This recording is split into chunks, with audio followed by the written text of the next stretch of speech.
Hello, magandang umaga sa inyo lahat. Once again, welcome to my reality channel, TV. Ganap pong Sabado po ngayon. Kumusta po kayo lahat dyan? Ang aking pong topic ngayon napapanahon po, ang algorithm ng social media. Ano ba itong algorithm na tinutukoy na social media? Pinalalabas nila na mga pangyayari. Yan. Pero bago po yan, shoutout po sa mga followers ko dyan sa New Jersey, Kalaman Minda, Almonia Agbon, Kalasali Baluyos. Yan po, kumusta po kayong lahat dyan? Yan. Tsaka po dito mga walang kasawa-sawa ko po mga taga-sugid at taga-subaybay, sila Mr. Alpot Gardner at saka po si Ato Plantilla. Ganun din naman po sa lahat na nakakakilala sa akin, sa inyong lahat. Magandang umaga po sa inyong lahat.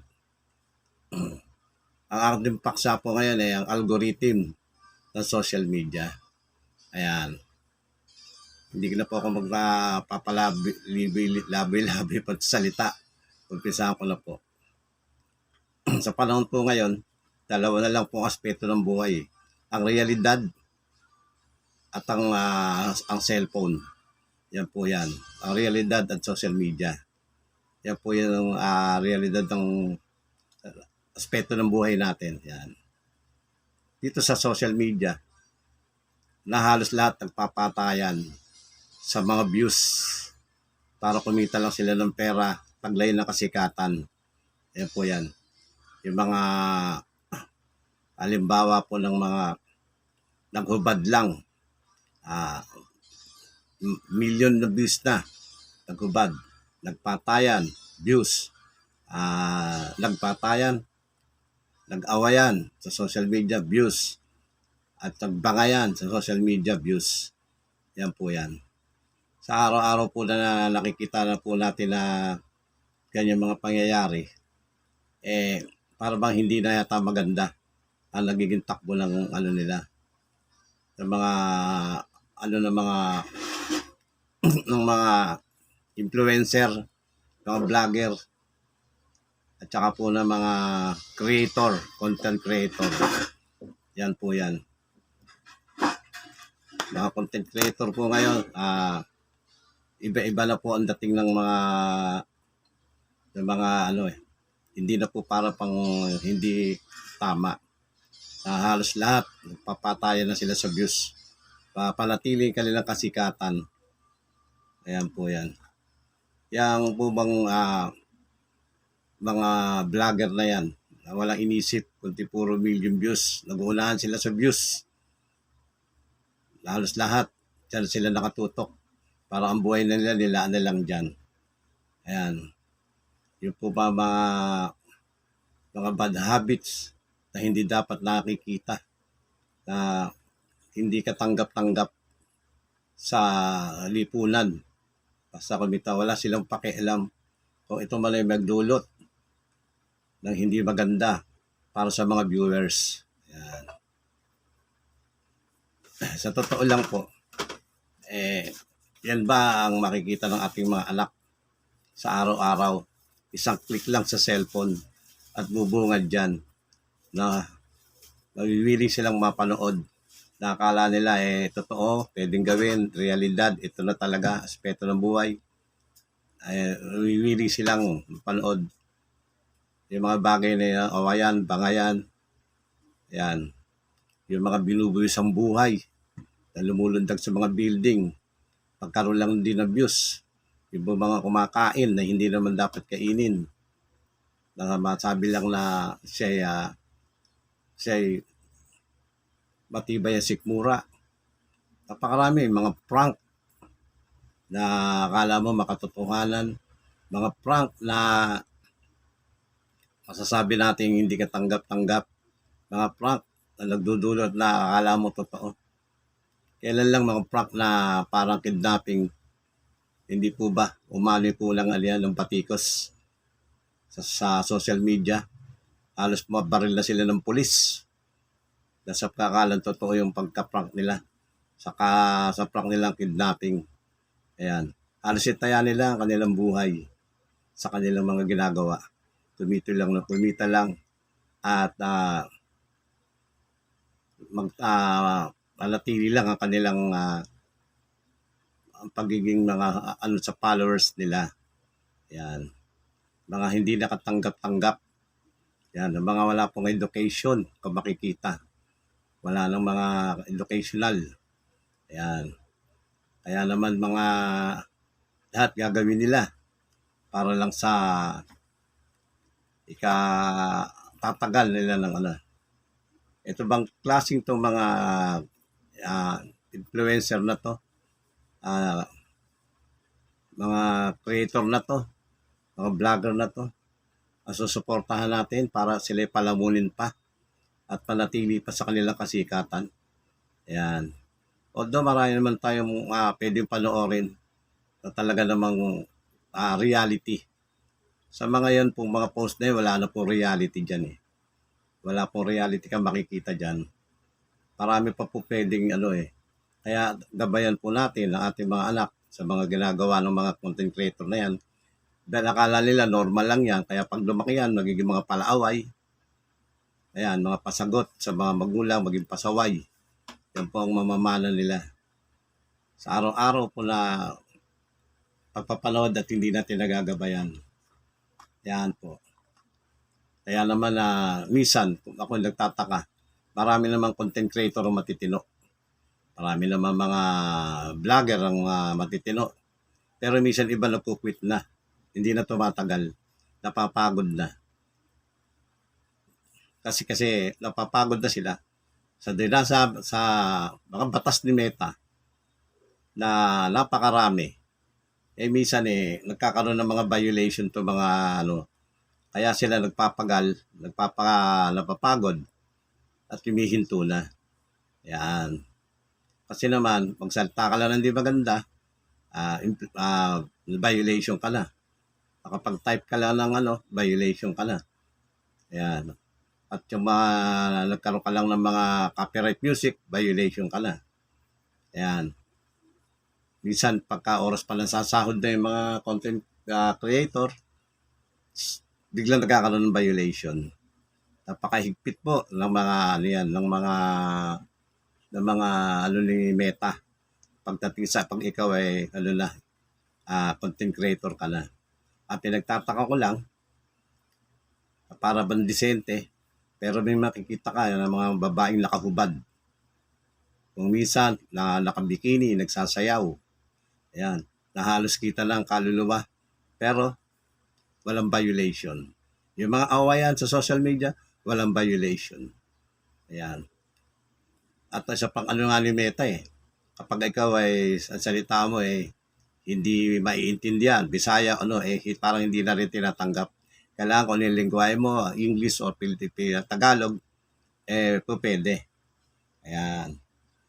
Kaya po yan na malungkot na marami na po napagod na content creator sa ngayon. Sa dami po ng mga violence na restricted na pinaano ni Meta.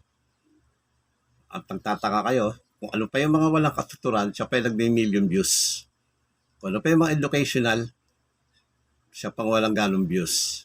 Yan. Katakata ko po yan. Kaya marami na pong napagod. Sumuko. Nagganon na sila ng private page para sa kanila. Yan po yung ginawa na lang nila. Hindi mo maintindihan ang takbo ng social media ngayon. The more na immoral, the more na gusto. The more na maraming views. Yan. Meron naman dyan na sumayaw lang na kahit pubol ng tigas ng katawan, million views na. Kahit saan siya mapunta, makit siya ng bundok, sasayaw siya, million views na. Yan.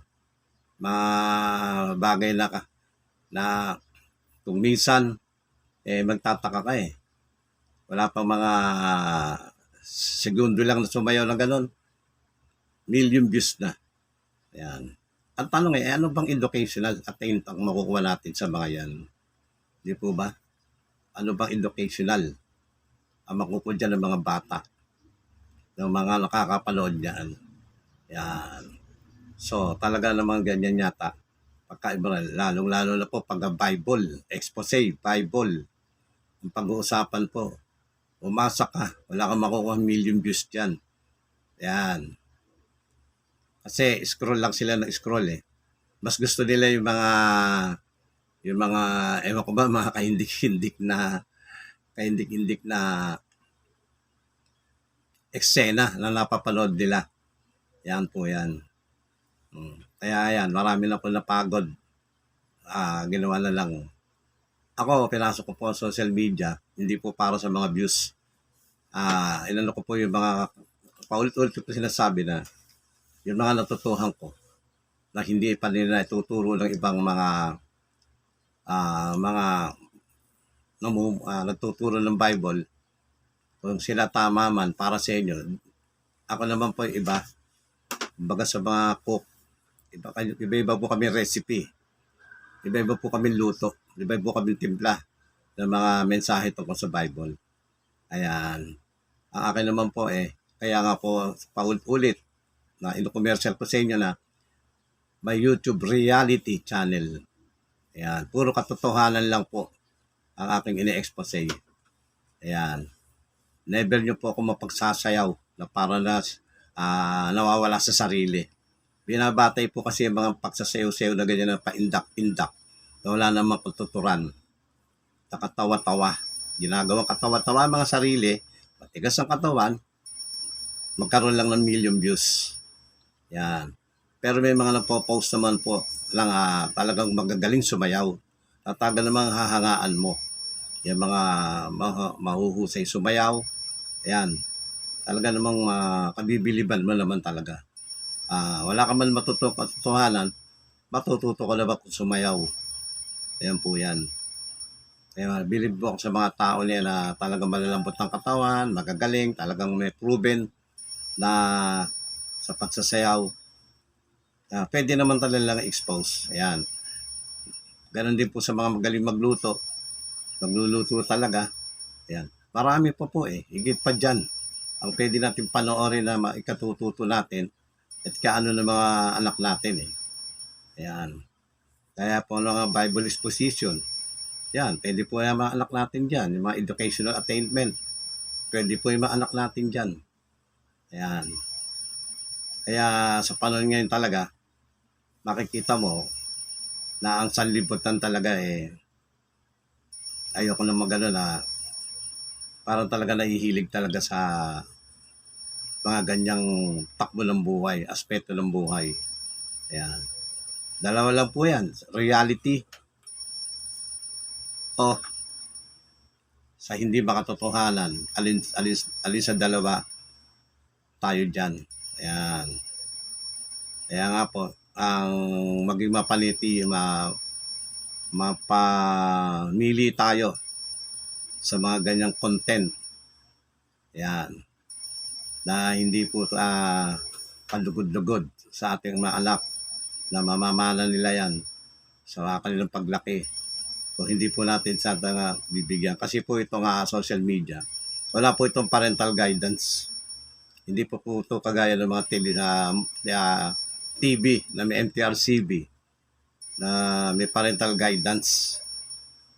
Kaya ngayon, kung walang parental guidance, sinasabi sa parental guidance, gabayan ninyo inyong anak sa panonood. Ganoon din po sa social media. Piliin po natin at ituro po sa atin sa mga anak na yung mga ganyang mga palabas, scroll nila, scroll. Ayan, masama po nga yan influence sa mga anak natin paglaki. Kasi akala nila, ganito pala ang buhay. Awayan, bangayan, sapawan. Ayan. Mas marami pong maganda po tayo mapapanood sa social media, sa YouTube. Ayan. Marami po dyan mga charity vlogger. Talaga naman po tumutulong. Mga charity vlogger na hindi makasarili. Nilalaan ang kanilang kinikita sa mga kawang gawa. Ayan. Marami na po ako napanood dyan marami na pong gumagaya dyan sa nag-number 1 na charity vlogger sa YouTube. Kaya panoorin niyo po kasi number 1 dyan sa charity vlogger. Sinundan po yung kanyang yapak. At nakita ko naman po habang pinanonood ko po yan, nasisiyam po ako na sa mga konting bagay na binibigay nila, ang laking kagalakan sa mga tao talagang walang-wala. Yan, talagang kahanga-hanga. Makat sila ng mga bundok. Yan po yan. Bibigay talaga sila ng parang ano sa buhay. Na tawag doon, pag-asa. Yan po yan. Yan po ang mga masarap panoorin. Yan, mga biblical. Ayan. Mga charity vlogger na hindi nagpapayaman, hindi mo makikita. Simple-simple lang ang kanilang mga pananamit. Mga mayayamang vlogger ngayon ayoko masabihin mga mayayabang Bili dito ng kotse, alahas, lahat. Although hindi naman masama yan Hindi. Pero kung palagi na at milyon-milyon, kanila lagi na lang pinopost pa sa social media. Ano ba ibig nilang palabasin? Sila'y sikat? Sila'y mayaman? Yan po ang gusto nilang palabasin. Sila ba'y dapat gayahin? At pagkayaan at nagaya na, maging ganun din ang pagkatao. Ang magpayabang sa social media.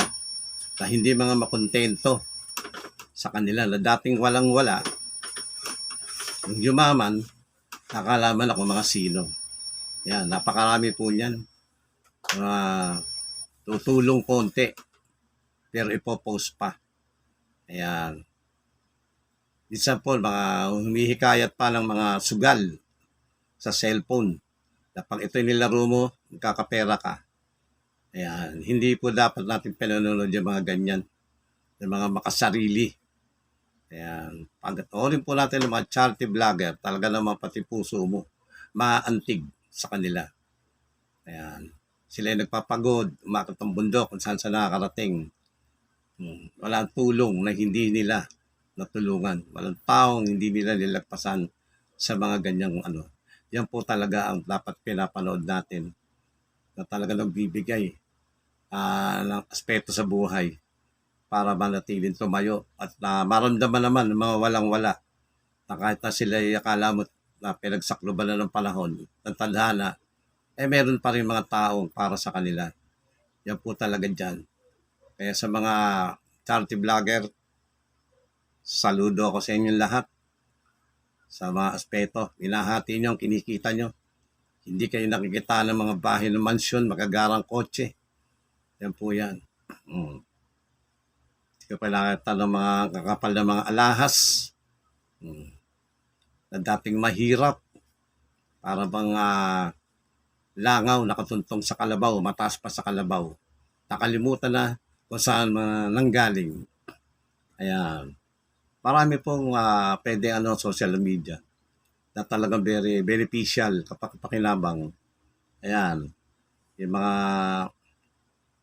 i-click lang po natin kung ano. Ayan.